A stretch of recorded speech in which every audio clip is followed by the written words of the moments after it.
Bonsoir à tous les amis, bienvenue pour cette nouvelle vidéo. Aujourd'hui c'est le Giro les amis, étape 19 à 21, avec donc deux étapes de montagne et un long chrono plat pour finir, pour tenter de mettre en danger le maillot rose d'Elaya Carter, qui est favori numéro 1 de cette étape, entre Savigliano et Caserna Torinese.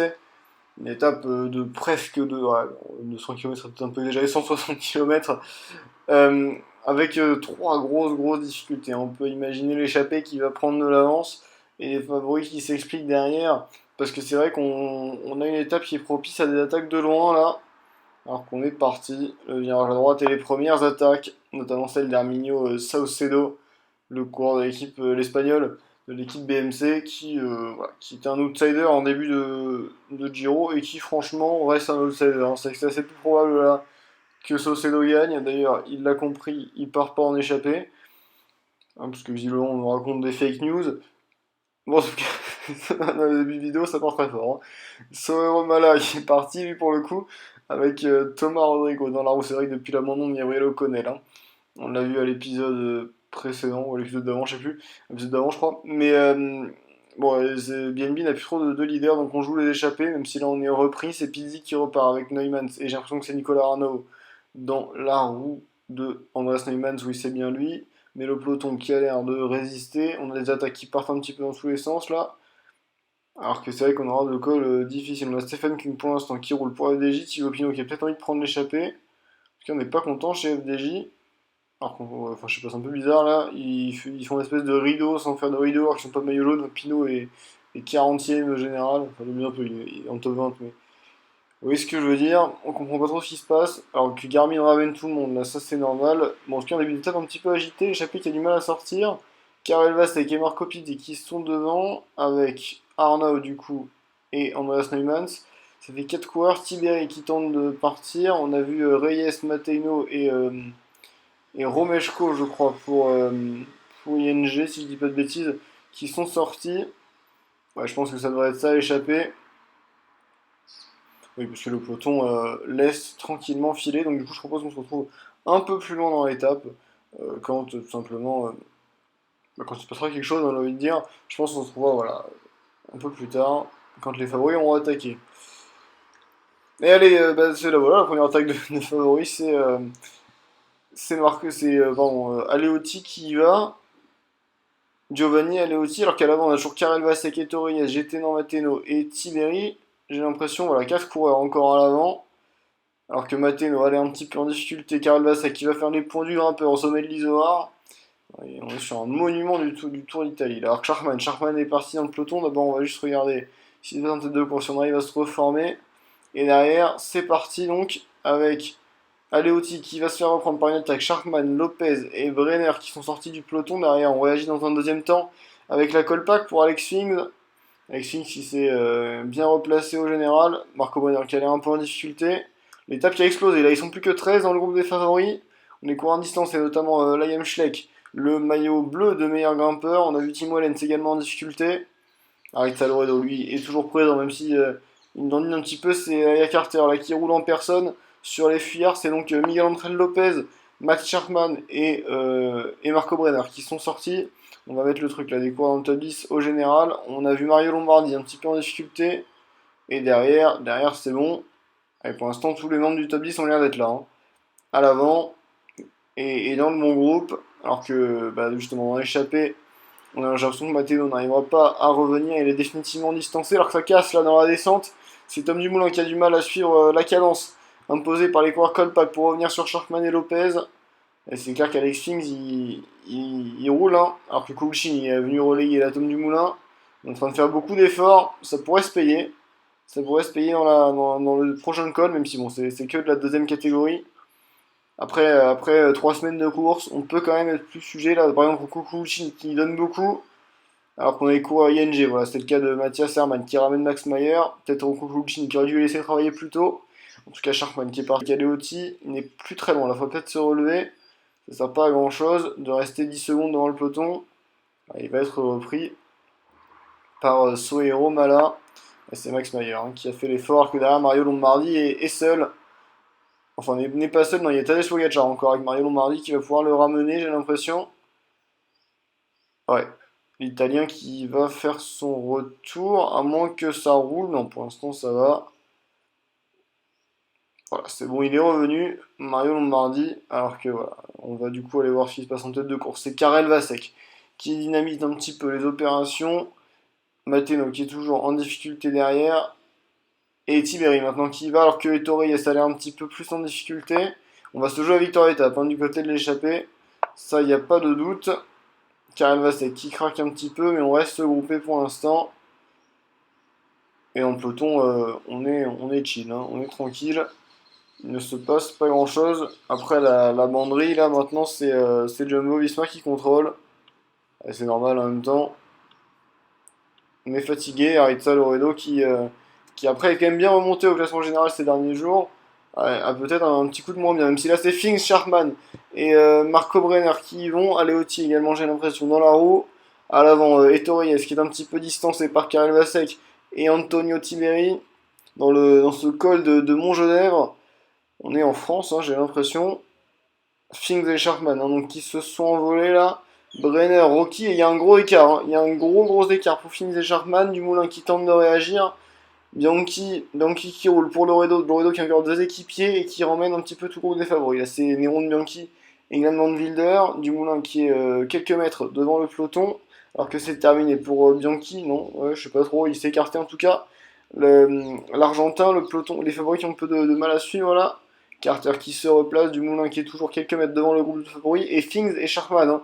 C'est eux qui ont fait la grosse opération, et pour l'instant ils ont pris beaucoup d'avance, alors que Mario Lombardi est de nouveau en difficulté, décidément un jour sans pour la ING, alors que Loredo il va, il est revenu sur Tom Dumoulin, il est un peu bloqué là quand même, Aritza Loredo, pas une attaque très tranchante, alors que Miguel Angel Lopez craque, et Lopez en difficulté, Max Mayer également qui s'accroche là en queue de groupe, et Fings et Sharkman qui vont faire la bonne opération. Ils ont pris énormément d'avance alors qu'à l'avant Karel Vasek qui a réussi à distancer Antonio Tiberi et qui risque d'aller s'imposer. Là il reste 3 km de descente avant l'arrivée à Cesana Torinese. Et derrière on a, alors qu'on suit la descente sinueuse, là quand même ce serait dommage de tomber pour Karel Vasek qui va lancer le sprint et s'offrir une victoire de prestige qui va redonner un peu le sourire à sa formation. Romain Mundi qui était en difficulté depuis le début de la saison, qui visait peut-être le classement général. D'ailleurs, Vasek lui fait un beau rapproché.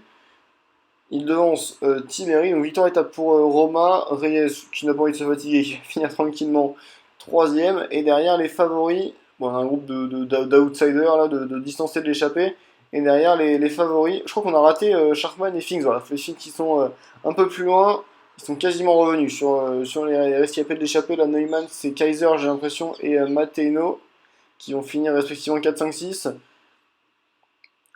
Et derrière, juste derrière, on a les favoris qui vont finir à 4,30 de Vasek qui a gagné l'étape. On va pouvoir compter les cartes parce que derrière, chez les favoris, on s'est regroupé.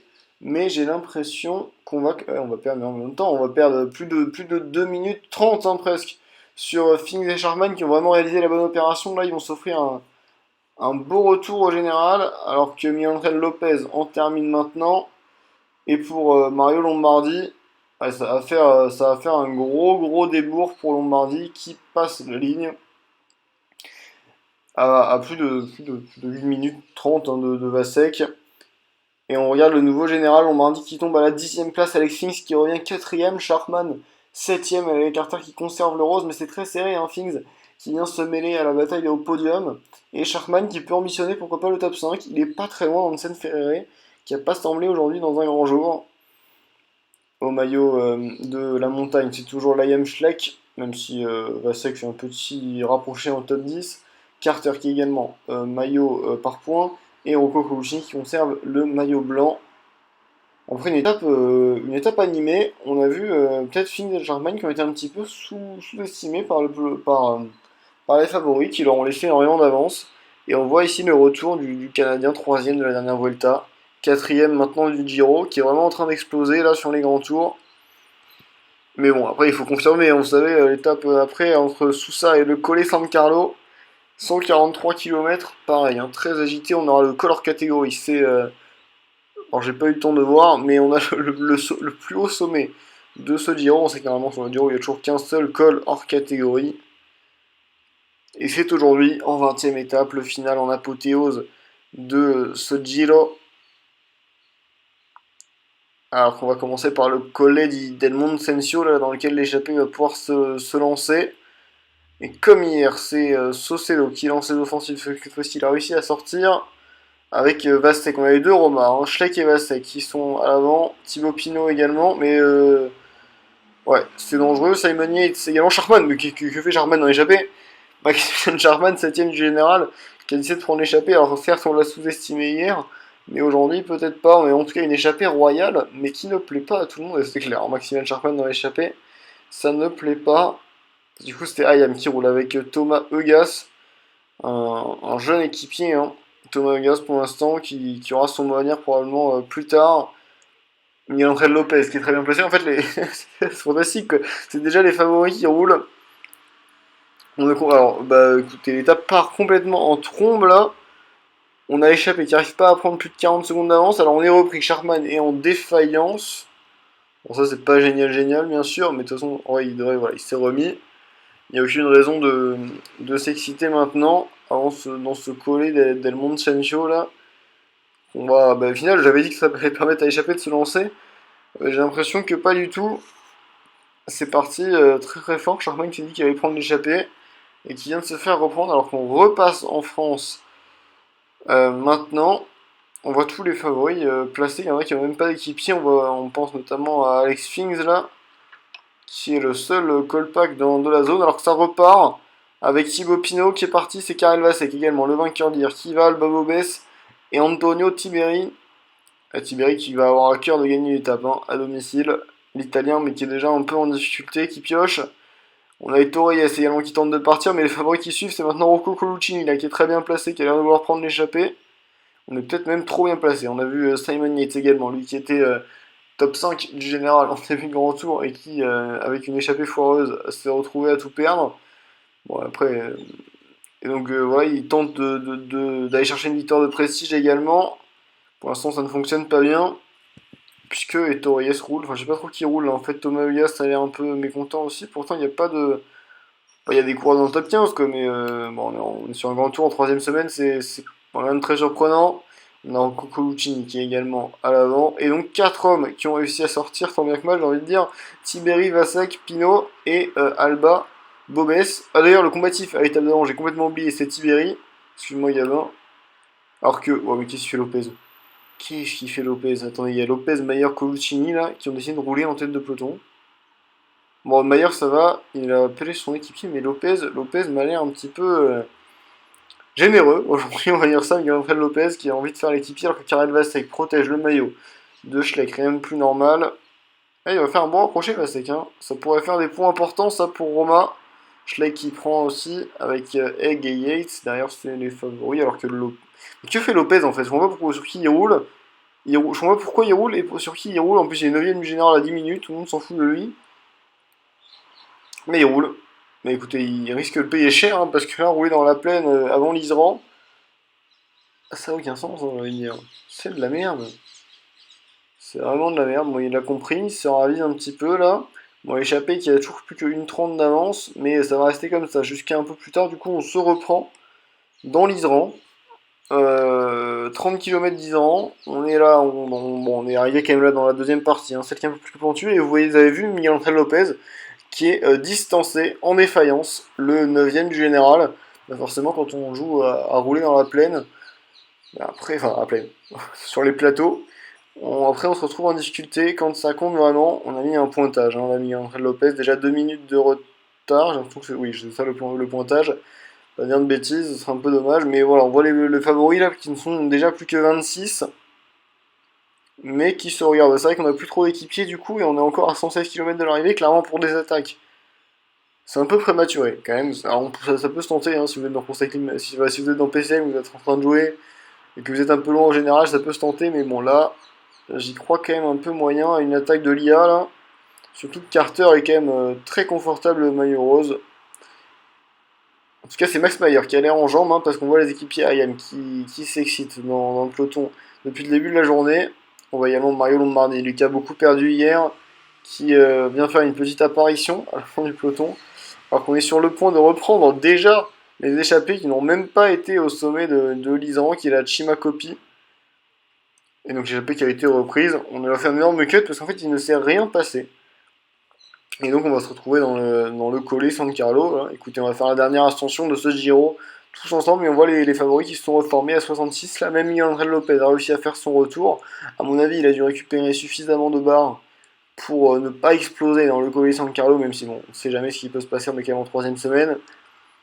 Mais ouais, du coup, une étape assez décevante, hein, c'est parti très tôt. Et là, maintenant, au final, les favoris qui ont un peu fatigué. Bon, alors là, ils ont quand même eu bien le temps de récupérer. Et du coup, on a une espèce de mini-étape avec Alba Bobes et Antonio Tiberi qui tentent d'anticiper. On a Aleotti qui y va avec Lopez. Lopez qui a décidément repris de la jambe. Max Mayer qui le suit. On a Coluccini, le maillot blanc, qui réagit également. Et Lombardi, les Italiens à l'honneur. Aleotti, Lombardi, Coluccini qui y vont. Et Lombardi qui tente même de contrer. Ah, il y va le Corrienge, il tente de revenir sur Antonio Tiberi. Beaucoup d'Italiens, hein, sur cette étape dans le final de ce Colle San Carlo, 10 km, 9,5% de moyenne. C'est assez régulier hein, comme ascension. Dans le peloton, c'est toujours Jumbo qui fait le travail. C'est vrai que Garmin n'a aucun intérêt à rouler. Carter qui est très bien là en milieu de peloton. Enfin, en milieu de groupe de favoris, parce qu'on va dire qu'à la fin du peloton, il y a des équipiers encore.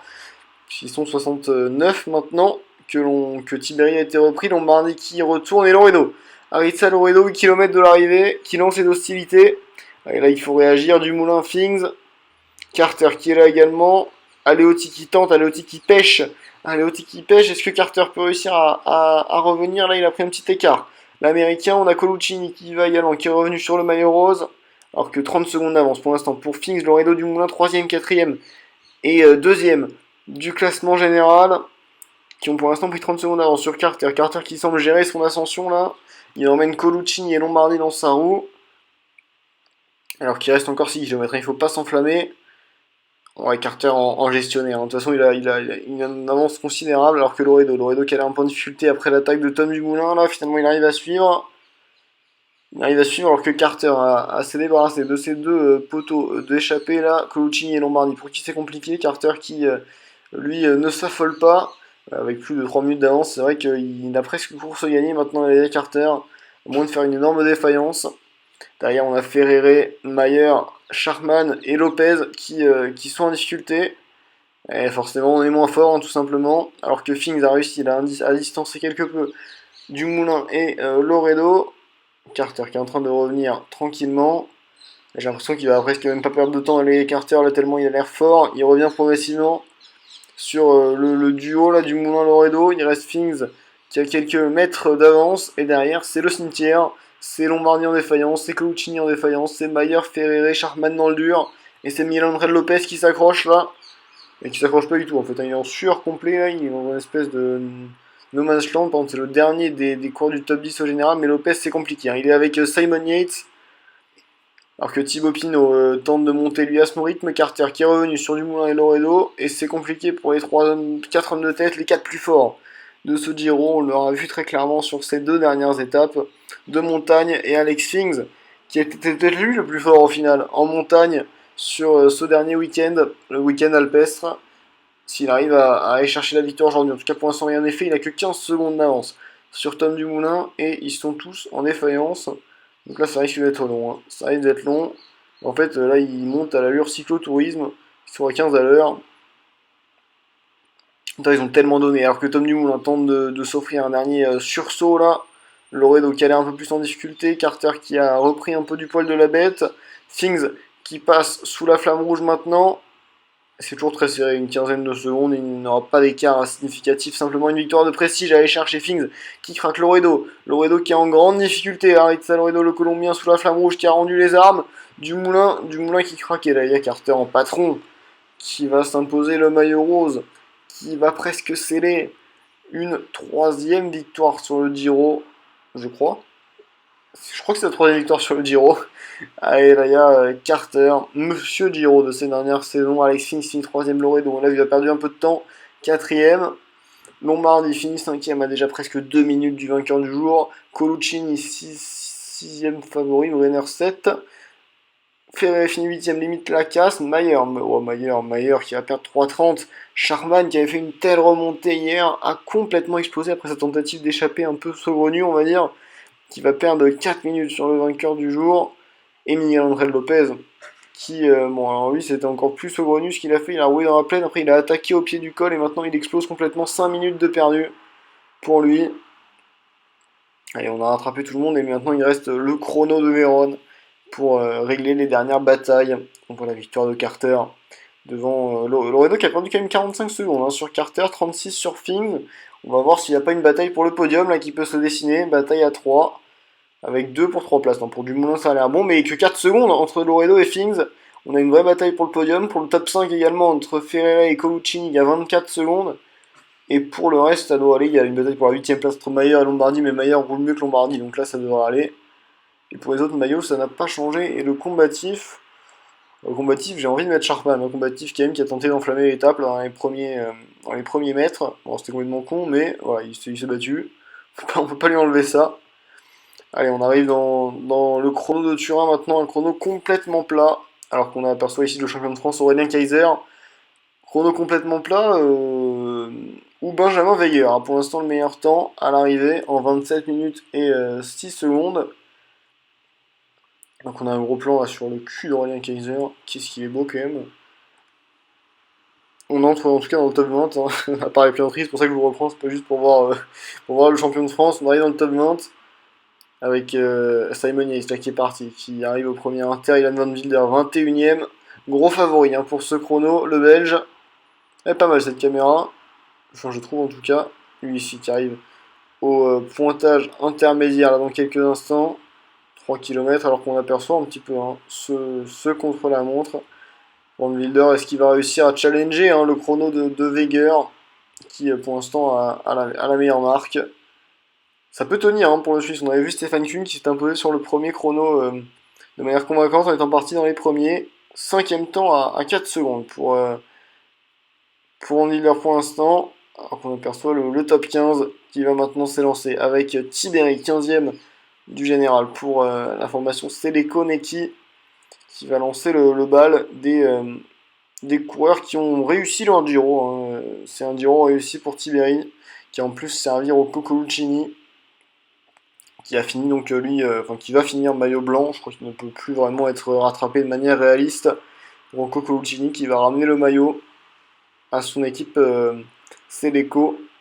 Alors que Van Wilder arrive maintenant vers le deuxième pointage. Il est dans les rues de Turin là, Van Wilder, les rues de Turin où la foule est quand même venue pour le Giro. C'est vrai que c'est quand même un bel événement, le final du Giro comme ça. Alors qu'à droite, je me demande si c'est pas le stade, c'est peut-être le Juventus Stadium à droite. C'est joliment fait. En tout cas, je crois que c'est merde. Je me souviens plus du nom du mec qui l'a fait, mais ouais, je crois qu'il l'avait fait. Il venait de là en plus. Il a arrêté de faire les étapes depuis. Donc, vous voyez sans doute qui je veux dire, mais moi je me souviens plus. En tout cas, pour Van Wilder, ça semble compliqué. Là, il a perdu 8 secondes encore sur Veger au deuxième pointage intermédiaire. Et maintenant, on va aborder la longue ligne droite d'arrivée. Ouais, dans la grande rue de Turin. J'ai déjà été, mais je me souviens plus du nom. C'est fantastique en fait. Hein. Je dis les trucs, mais je me souviens plus de rien. Je me souviens plus du mec qui a fait l'étape, je me souviens plus du nom de la rue. On est sur un gros niveau, mais en tout cas, je le reconnais. Il y a des arches à droite normalement. En tout cas, voilà, on arrive dans cette fin de chrono un petit peu vallonnée pour Van Wilder qui va prendre le troisième temps à 11 secondes de Veger. Et maintenant, on va se concentrer sur le top 15 avec. En fait, non, on va se concentrer sur les gens qui arrivent, hein, tout simplement. Avec Tim Wellens là, qui en finit à 51 secondes. Tim Wellens, le 20 qui marque des points. Hein, je rappelle, c'est important de ne pas en sortir pour Wellens. C'est un peu plus compliqué pour Valverde Junior avec son 69 contre la montre là qui sue un peu. Pour l'instant, une 13 de perdu au deuxième intermédiaire et ça va faire une 30 à peu près sur la ligne. Une 39 je crois. Si j'ai bien lu, une 40 à peu près de perdu pour Valverde Junior. Pour Pinot, ça va faire 40 secondes. Très bon chrono là de Thibaut Pinot, le franc-comtois, qui a bien limité la casse. Pour Andreas Neumann, équipier hein, qu'on a vu hier pour rouler derrière Sharkman. Très en vue, qui finit bien le Giro, il va finir à 38 secondes du temps de référence. pour Herminio Saucedo, le leader. Je sais pas si on peut appeler ça le leader de la formation BMC, en tout cas qui va sauver le top 16 pour l'instant 40 secondes. De retard pour lui. Tiberi à domicile. Ancien coureur de l'équipe Manti, que je connais bien. Très bon coureur. Très complet qui va finir à 37 secondes. Pour Marco Bonner, c'est un Giro un peu plus décevant quand même. Le coureur Bergans qui pouvait espérer un peu mieux qu'une 14e place en arrivant sur le chrono qui finit en beauté 17 secondes, 6ème position pour l'instant.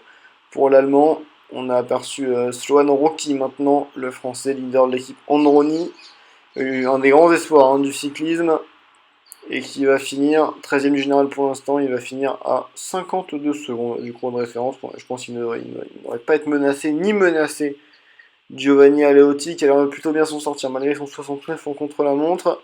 1 minute, tout pile, 2 perdus pour Karel Vasek. Attention, Karel Vasek qui finit le Giro à la 11ème position. Il a quand même bien remonté le coureur Roma. C'est important pour la formation Roma de commencer à jouer le général avec des espoirs comme Vasek et Schleck.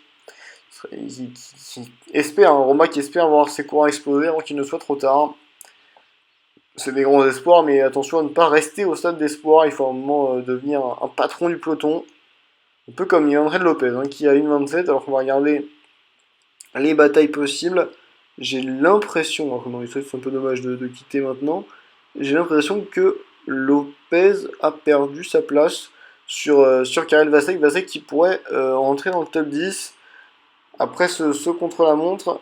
Et donc on revoit les batailles que je mentionnais tout à l'heure. Fings et Loredo pour le podium et Colottini Ferrere pour le top 5.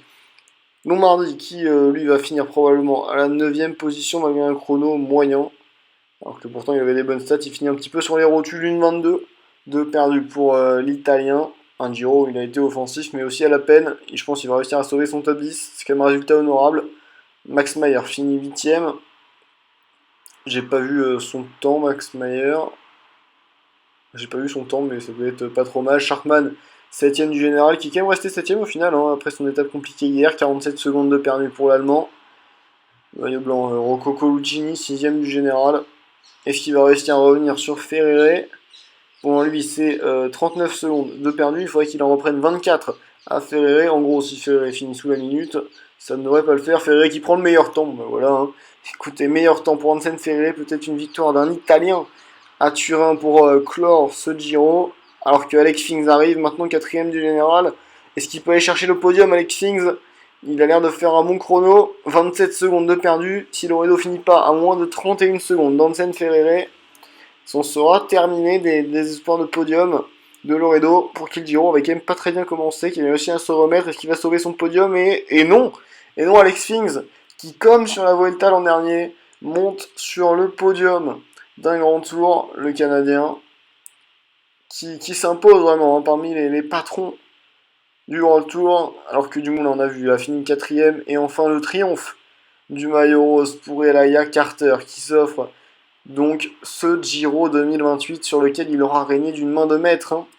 On a senti que seul Gabriel O'Connell en première semaine a réussi à mettre la stratégie Garmin en difficulté, mais finalement l'expérience de l'Américain a payé avant les 2 chutes d'O'Connell qui ont fini par le contraindre à l'abandon. On a quand même entrevu de belles choses de la part de l'Australien sur ces 10 jours qu'il aura couru. Sans doute une promesse pour l'avenir, mais en tout cas pour l'instant le présent il est là. Il est là avec Carter qui s'impose et qui s'impose surtout comme un des grands favoris. On a vu les performances des coureurs qui ont subi des downs.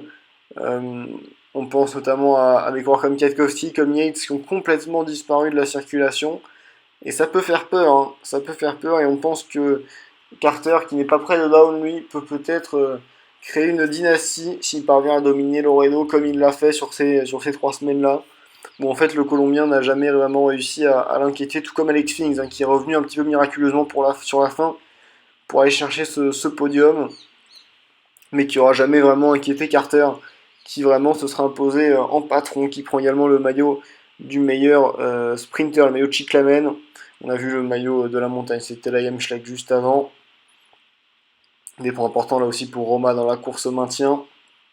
Alors que dans l'autre course, la course à la montée, c'est des points importants pour Steveco également, hein. Le top 6 de Colucci qui repart également avec le maillot blanc de meilleur jeune de ce Giro pour sa première participation, hein. Non, deuxième. Il était déjà l'année dernière, Rocco Colucci, deuxième participation au Giro, le maillot blanc.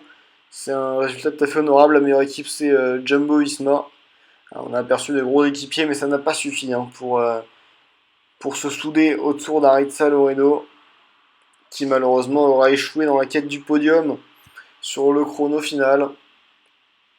En tout cas, ça a été un très beau Giro, hein, animé jusqu'à la fin. Malgré le petit manque de suspense, on a eu des étapes un petit peu rocambolesques là sur cette vidéo. Déjà 30 minutes, hein, mine de rien. Alors que voilà, moi je vais vous faire défiler le classement. On a vu Valverde Junior qui a perdu une place, 20ème au final.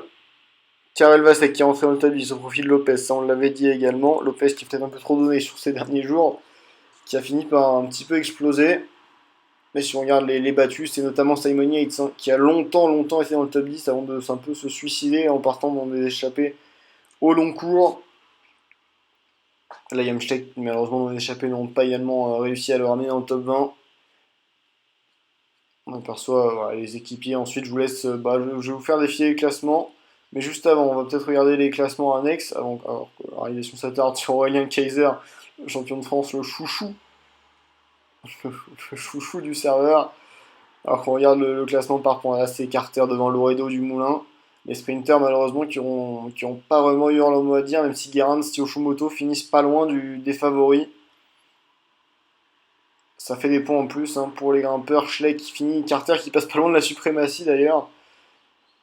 Et, euh, et voilà, bon, le reste on l'a vu. Du coup, moi je vous souhaite une bonne soirée. Ciao.